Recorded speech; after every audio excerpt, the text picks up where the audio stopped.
अब सुनिए, चूहे बिल्ली का खेल है। कौन किसकी पूंछ पकड़ेगा, ये तो वक्त की गर्भ में छुपी हुई बात है।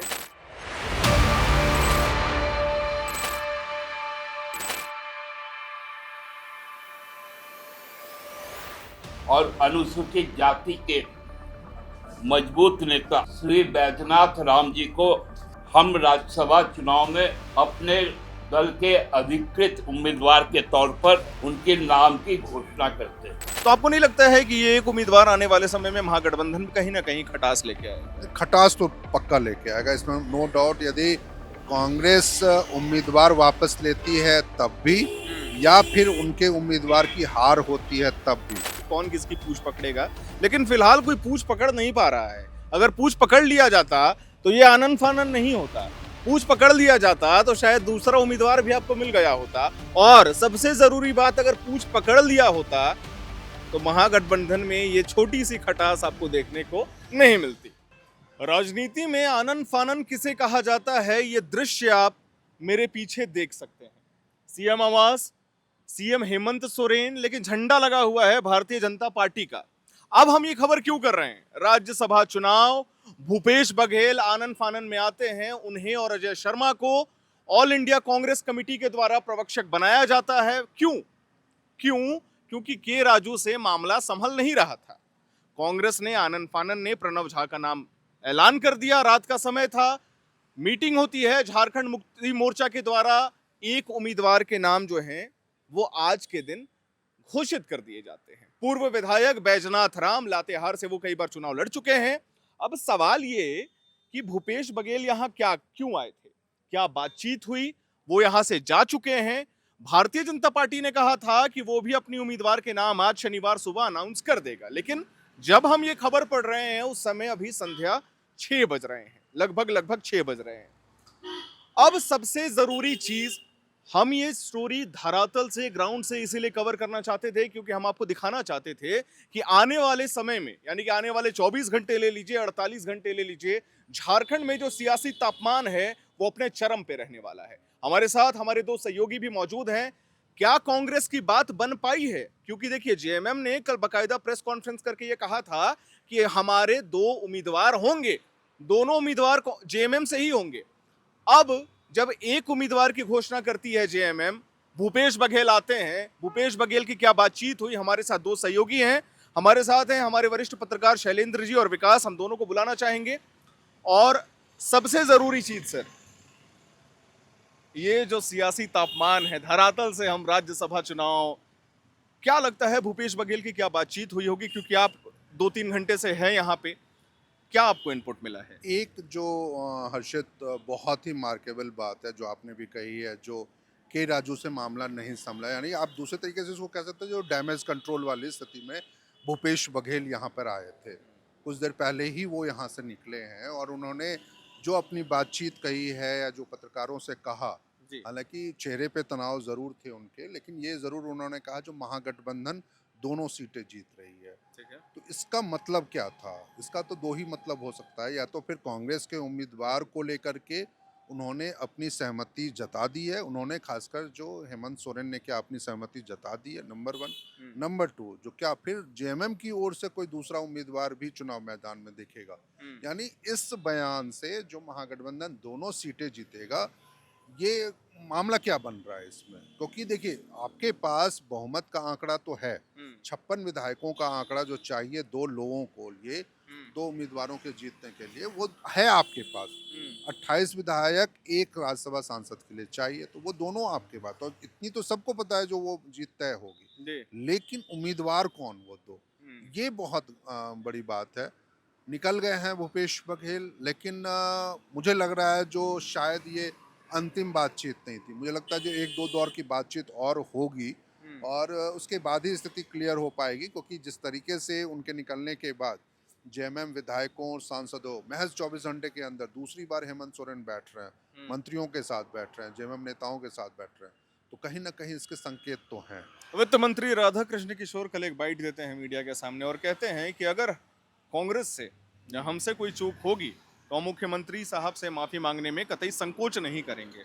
ये जो एक सीट की लड़ाई है सर, ये जो वर्चस्व की लड़ाई कम, एक सीट की लड़ाई ज्यादा है, कि आपको लगता है कि ये राज्यसभा उम्मीदवार, एक उम्मीदवार आने वाले समय में महागठबंधन में खटास पैदा कर सकता है, वो भी इस समय जो कांग्रेस पहले अपनी उम्मीदवार की घोषणा कर देती है, उसके बाद मामला तूल पकड़ता है, अगले दिन बैठक पे बैठक चल रहे होते हैं, लगातार मूवमेंट चल रहे होते हैं, पॉलिटिकल मूवमेंट चल रहे होते हैं, तो आपको नहीं लगता है कि ये एक उम्मीदवार आने वाले समय में महागठबंधन में कहीं ना कहीं खटास लेके आएगा? खटास तो पक्का लेके आएगा, इसमें नो डाउट। यदि कांग्रेस उम्मीदवार वापस लेती है तब भी, या फिर उनके उम्मीदवार की हार होती है तब भी, या फिर जो भी घटनाक्रम, यानी आप कम से कम मुझे लगता है जो 8 तारीख तक तो कुछ तस्वीर साफ होगी, लेकिन उससे ज़्यादा तस्वीर तब साफ होगी जब 11 जून को नामांकन वापसी का अंतिम समय बीतेगा। यदि चुनाव मैदान में 2 उम्मीदवार रह गए तब तो वो निर्विरोध जीत जाएंगे, या फिर 2 ही लोगों ने नामांकन किया तो। लेकिन यदि किसी तीसरे ने, चौथे ने नामांकन कर दिया, या 5वें ने भी, मैं 5 इसलिए कह रहा हूँ ना, यदि आंकड़ों पे अभी तक जो बातें चल रही है, जिसमें 2 जेएमएम के लिए था, एक कांग्रेस के लिए, एक बीजेपी के लिए, बीजेपी ने को भी अपना उम्मीदवार डिक्लेयर, और एक निर्दलीय उम्मीदवार की भी चर्चा जोरों पर है। तो ऐसे में यदि 5 लोग वो आ जा रहे हैं सामने चुनाव मैदान में, तब तो फिर देखने वाली स्थिति बनेगी, तब तो वो 11 को ही तस्वीर साफ होगी। तो आने वाले समय में इसका असर निश्चित रूप से सरकार पर भी पड़ेगा, क्योंकि पिछले 2 अवसर ऐसे रहे हैं, या 2 मौके ऐसे आए हैं बीते 1 साल में, आप 6 महीने में कह लीजिए हर्षित, जिसमें सबसे पहले तो बिहार में, जहां जेएमएम को कांग्रेस और राजद के मुकाबले मुंह की खानी पड़ी थी। आप कह सकते हैं जो वो दुत्कारे गए थे, वो वर्ड हो सकता है राजनीति में सही नहीं हो दुत्कारना, लेकिन नहीं मिली थी उनको सीट, जबकि वो 12 सीट विधानसभा की मांग रहे थे बिहार में। दूसरी तरफ असम चुनाव में, वहाँ पर कांग्रेस के मुकाबले, जब कांग्रेस मुख्य विपक्षी दल थी और वो बीजेपी से आमने सामने की फाइट थी, बावजूद इसके 18 सीटों पे जेएमएम अपना उम्मीदवार खड़ा करता है, और उसमें से 2 सीटें ऐसी थी जिसमें एक सीट पे तो दूसरे नंबर को उसके प्रत्याशी रहे थे जेएमएम के, और दूसरी सीट पे तीसरे स्थान पे रहे थे। यानी वहाँ पे भी कांग्रेस को, ठीक है, हार जीत में भले बहुत ज़्यादा फर्क नहीं पड़ा हो, लेकिन ये तो संकेत तो गए ना, जो आप अपने ही सहयोगी दल के खिलाफ चुनाव मैदान में थे। तो 2 ऐसे मौके रहे हैं जिसने गठबंधन में चीज़ें दरार पैदा की नहीं है, लेकिन सवाल तो खड़े कर दिए। तीसरी बात अभी जो हुई, जो यदि 4 जून को जब कांग्रेस अपने उम्मीदवारों के नाम की घोषणा करता है, तो क्या उसमें हेमंत सोरेन की सहमति नहीं थी? यदि नहीं थी तो आखिर कांग्रेस ने इतना बड़ा रिस्क ले कैसे लिया, किसके कहने पे ले लिया? क्योंकि देखिए, उससे पहले के राजू 2 बार मिलते हैं मुख्यमंत्री हेमंत सोरेन से, 1 जून को, 2 जून को।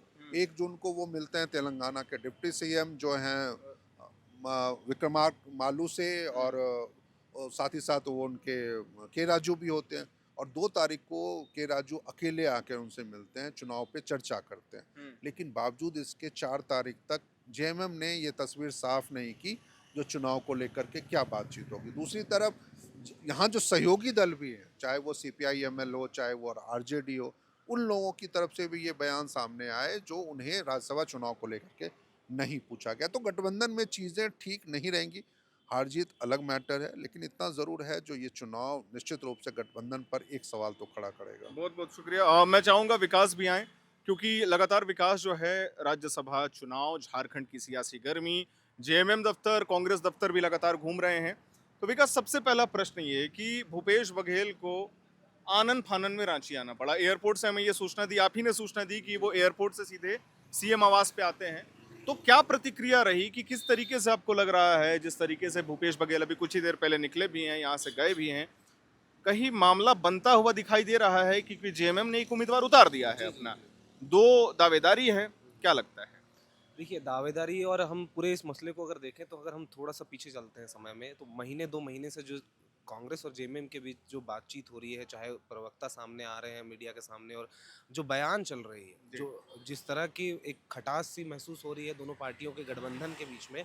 कल ही हमने देखा कि प्रवक्ता आते हैं जेएमएम के, सुप्रियो भट्टाचार्य जी, वो कहते हैं कि हमने तो जेएमएम से बेइंतहा प्यार किया, एक तरफा प्यार किया, कांग्रेस से, माफ करिएगा। वो कहते हैं कि हमने तो कांग्रेस से बेइंतहा प्यार किया, एक तरफा प्यार किया, लेकिन कांग्रेस ने हमेशा हमें दगा दिया है। उन्होंने ये कहते हुए ये जिक्र किया कि जैसे असम चुनाव में हाँ। असम चुनाव की अगर हम बात करते हैं वहाँ पे भी जेएमएम अकेले तौर पर चली गई। बिहार चुनाव की अगर हम बात करते हैं वहाँ पर भी जेएमएम को जो है कोई जब जेएमएम मांग कर रही थी तब भी मांगे नहीं सुनी गई। गठबंधन का जो दायित्व था वो कहीं ना कहीं नहीं सुना गया अभी। और इस पर अगर हम बात करें सीटों के तय निर्धारण पे तो कांग्रेस ने तो कमेटी ने तो पहले ही लिस्ट जारी कर दिया आपको नहीं लगता है कि ईगो क्लैश है? ईगो क्लैश कैसे? प्रणव झा का नाम कांग्रेस अनाउंस करती है कि जी। कांग्रेस की तरफ से प्रणव झा उम्मीदवार रहेंगे, था। हाँ, तो ये कहीं ना कहीं ट्रिगर मूवमेंट था क्या झारखंड मुक्ति मोर्चा और सीएम हेमंत सोरेन के लिए? जी, ये ट्रिगर मूवमेंट था और कल ये प्रेस वार्ता में भी बकायदा दिखा जब सुप्रीमो भट्टाचार्य से ये सवाल पूछा गया कि जब कांग्रेस के राष्ट्रीय नेतृत्व ने जब ये निर्णय लेके सीट तय कर दी, उम्मीदवार तय कर दिया आपका, तब फिर असमंजस क्यों? तब उन्होंने कहा कि क्योंकि बातचीत हुई थी, बकायदा के राजू ने बताया कि मुख्यमंत्री हेमंत सोरेन के साथ बैठक हुई है, बातचीत हुई है, उसके बाद नाम का विमर्श लेकर हमने ये लिस्ट जारी किया है। जब जेएमएम से ये सवाल किया गया तो प्रवक्ता जी का कहना है कि नहीं, बातचीत से आप फैसले पे कैसे आ सकते हैं? मतलब बातचीत तो हम और आप भी कर रहे हैं, लेकिन इस पे हम नतीजे या फैसले पर नहीं आ सकते, ऐसा जेएमएम का कल तक कहना था। जिसके बाद वित्त मंत्री झारखंड के राधाकृष्ण किशोर जी है, वो सामने आते हैं, मीडिया के पोस्ट भी करते हैं वो कि अगर हमसे कोई त्रुटि हुई हो, मतलब माफी मांगता हो। तो वरिष्ठ नेता है कांग्रेस के, तो एक तरह से देखा जाए तो कांग्रेस की तरफ से वो प्रतिनिधित्व करता भी के तौर पे अगर हम देख सकते हैं उनको, जिस तरह रूठना और मनाना चल रहा है जेएमएम में। नहीं, मैं एक चीज विकास कहूंगा, क्योंकि देखिए मामला राजनीति में ना माफी वाफी चलती नहीं है, ये कोई पर्सनल रिलेशन का खेल नहीं है। राजनीति कर रहे हैं ना आप, राजनीति वाली चीजें हैं, तो यहाँ माफी नहीं। और ये क्या राधा कृष्ण किशोर के स्तर पर तो डिसीजन था ही नहीं, ये डिसीजन कांग्रेस के शीर्ष नेतृत्व पे था और उनका डिसीजन था, जिसको अमूमन हर प्रदेश नेतृत्व उसको फॉलो करता है। तो माफी मांगने वाली तो बात है ना, पॉलिटिक्स करने बैठे ना। और पॉलिटिक्स कभी भी मुझे लगता है जो मीडिया में आके नहीं की जाती है, यानी आपको कमरे के अंदर की जो बातें होती है वो आप बाहर नहीं लेके आते हो, आप उसके नतीजे दिखाते हो। तो ये दोनों ही दल जो हैं, चाहे वो जेएमएम हो चाहे वो कांग्रेस हो, दोनों ही दल पॉलिटिक्स कर रहे हैं। एक कहावत इसमें कहना चाहूंगा, ये बहुत अच्छा मुद्दा आपने उठाया सर। जब बुगियां चलती हैं तो इंजन आगे होता है, और इंजन कहीं बैठे हुए हैं, यानी कि कांग्रेस के जो आला कमान है वो कहीं बैठे हुए हैं। हिम्मत नहीं हो सकती है, हिम्मत की भी बात नहीं कहूंगा, एक होता है रूल्स एंड रेगुलेशंस के हिसाब से पार्टी चलती है। बिना आला कमान के डिसीजन के प्रणव झा का नाम कैसे अनाउंस कर दिया गया, ये राधा कृष्ण किशोर से सवाल पूछना चाहिए। डेफिनेटली पूछना चाहिए था, लेकिन ये आप बोल नहीं सकते ना, आपको तो केंद्रीय नेतृत्व का या शीर्ष नेतृत्व के आदेशों का पालन करना है इन चीज़ों का। ऐसी नहीं है जो इनकी सहमति नहीं होगी या नहीं इनसे चर्चा नहीं हुई होगी, ये अलग बात है। लेकिन आप यदि केंद्रीय नेतृत्व के चीज़ों पे और आप माफ़ी मांगने वाली बात करें, तो मुझे लगता है जो ये राजनीति का एक दुर्भाग्यपूर्ण स्थिति है, क्योंकि इस तरह की बयानबाजी तो नहीं होनी चाहिए। हाँ, ये एक अलग बात था, जो यदि कुछ संवादहीनता की स्थिति, आप शब्दों के चयन में आप बेहतर जा सकते थे। आप संवादहीनता की स्थिति बनी हुई थी, तो निश्चित रूप से पार्टी के सीनियर लीडर इस मामले को लेकर के बैठ के बातचीत कर सकते हैं और ये कहा भी जा सकता था। लेकिन मुझे लग रहा है ना, कुछ लोगों ने इस पूरे घटनाक्रम को एक व्यक्तिगत स्तर पर ले लिया है। और शायद मुझे लगता है यहाँ से क्या कांग्रेस, यदि इस तरह का बयान कांग्रेस के नेता का है, यदि नहीं कह सकते है ही वो उनका बयान, तो क्या वाकई उनके मन में ये तो नहीं आ रहा है जो कहीं इसके कारण वो सत्ता से बाहर हो रहे हैं? तो ये गंभीर मसला हो सकता है। ये गंभीर मसला भी हो सकता है, और गंभीर मसला इसलिए भी हो सकता है विकास, छोटा सा सवाल लेना चाहूंगा, क्योंकि बड़े भाई और छोटे भाई की रेस है।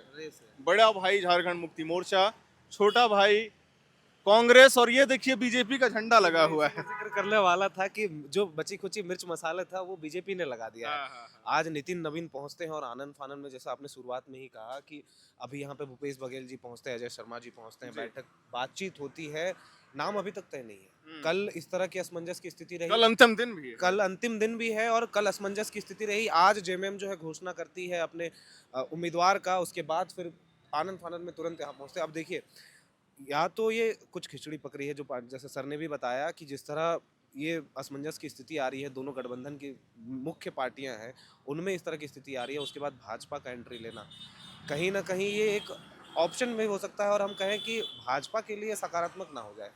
ये जो छोटी मोटी टूट है, हम पिछले 3-4 महीनों के घटनाक्रम की बात करें राजनीतिक, तो गठबंधन में ज़्यादा तकरार देखने को मिला, बजाय इसके कि सत्ताधारी पार्टी और विपक्ष में जितना प्रस्ताव दिखता है उस तरह का टकराव यहाँ पे दिखने को मिला। तो अब अगर बीजेपी के राष्ट्रीय अध्यक्ष यहाँ पहुंचे हैं, उन बीजेपी के कार्यकर्ताओं और नेताओं का भी ये कहना है कि नाम की घोषणा वो करेंगे जाने से पहले, तो अब वो भी कयास लगा के बैठे हुए हैं। अब क्या कुछ समीकरण है और इस तरह बीजेपी राष्ट्रीय अध्यक्ष जैसे ही तुरंत पहुंचते हैं कार्यालय, अपने प्रदेश कार्यालय, तुरंत जेएमएम की प्रेस वार्ता बुलाई जाती है, तुरंत नाम घोषित होता है, फिर तुरंत जो है तुरंत घटनाक्रम आप समझिए कि तुरंत भूपेश बघेल जी लैंड करते हैं एयरपोर्ट पे और तुरंत सीएम आवास पहुंचते हैं।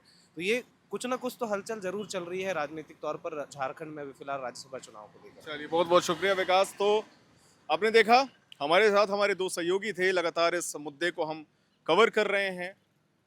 अब सुनिए, चूहे बिल्ली का खेल है, कौन किसकी पूंछ पकड़ेगा ये तो वक्त की गर्भ में छुपी हुई बात है कि कौन किसकी पूंछ पकड़ेगा, लेकिन फिलहाल कोई पूंछ पकड़ नहीं पा रहा है। अगर पूंछ पकड़ लिया जाता तो ये आनन फानन नहीं होता, पूंछ पकड़ लिया जाता तो शायद दूसरा उम्मीदवार भी आपको मिल गया होता, और सबसे जरूरी बात, अगर पूंछ पकड़ लिया होता तो महागठबंधन में ये छोटी सी खटास आपको देखने को नहीं मिलती। क्या इसका फायदा? जी सर, कुछ चलिए ये तो हाँ, बहुत बहुत धन्यवाद सर, ये मैं मिस कर गया था।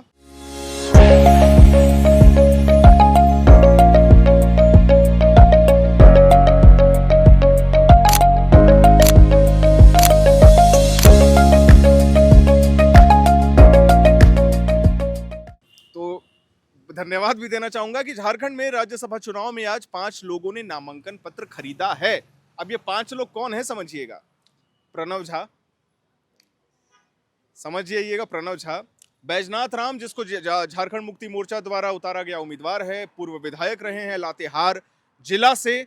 गौरव वल्लभ, परिमल नाथवानी, ये नाम थोड़ा सा है एक आउट ऑफ द बॉक्स वाली नाम है और बहुत चर्चा भी हो रही थी कि क्या परिमल नाथवानी, बहुत सारी सूचना आ रही थी, बहुत सारे अपडेट्स आ रहे थे। ये चौथा नाम है। और 5वां नाम है Sai Vijay Reddy, entry from south southern part of the India. तो आपको एक मिक्स कोलैबोरेशन भी देखने को मिलेगा। तो इसके लिए बहुत बहुत धन्यवाद सर आपका। कुछ कहना चाहिएगा इस पे? देखिए हर्षित, ये इतना तो ज़रूर है जो नाम आया ना, इसमें से 2 नाम चौंका रहे हैं, क्योंकि परिमल नाथवानी का जैसा आपने बताया, वो पहले भी झारखंड से राज्यसभा सांसद 2 टर्म रह चुके हैं, 2008 से 2020 तक। तो एक नाम है गौरव वल्लभ का, वो नाम काफ़ी चर्चित है क्योंकि झारखंड से इनका जुड़ाव रहा। अभी प्रधानमंत्री के आर्थिक सलाहकार परिषद के सदस्य भी हैं, बीजेपी के मेंबर है, पहले वो कांग्रेस में हुआ करते थे और कैसे चीज़ें रहती थी वो उनकी बेहतरी। और वो पिछली बार जब विधानसभा चुनाव हुए थे 2024 में, तो उनको जमशेदपुर पूर्वी से भी खड़ा किया गया था, तो वो कांग्रेस के उम्मीदवार भी रह चुके हैं।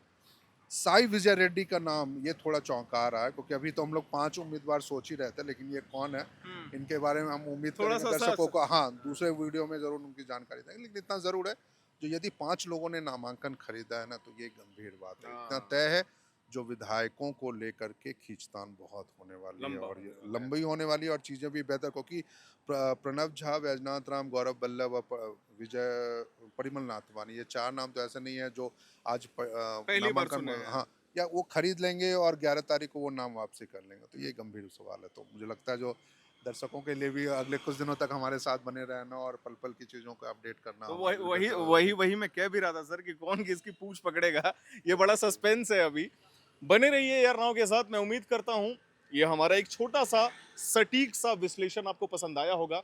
हम लोग ग्राउंड पे आकर के इस स्टोरी को हमने कवर किया। उद्देश्य साफ था, क्योंकि धरातल पे पत्रकारिता की या खबरों की जो आत्मा है वो आपके अंदर समा जाती है। इस बात में कोई सच्चाई बिल्कुल है। वीडियो को लाइक करें, शेयर करें, हमारे चैनल को सब्सक्राइब करें। राज्यसभा चुनाव, झारखंड मुक्ति मोर्चा, कांग्रेस, बहुत तरीके का विवाद और सबसे जरूरी चीज बिल्कुल सटीक जानकारी सिर्फ एयर नाउ पर। कैमरे के पीछे मौजूद हैं हमारे सहयोगी अभिषेक मुकुंद, मेरे साथ हमारे सहयोगी शैलेंद्र जी थे, विकास थे। वीडियो को लाइक जरूर करिएगा। धन्यवाद, शुभ रात्रि। When performance matters, pressure is not a problem. At Duraplast, we manufacture high-strength FRP pressure vessels designed for durability, safety, and long-term performance. Built with advanced fiber reinforcement technology, our vessels offer exceptional tensile strength while remaining lightweight and corrosion-resistant. Perfect for water treatment systems, roplants, and demanding industrial applications. And power your operations with strength you can trust. Get in touch with Duraplast today.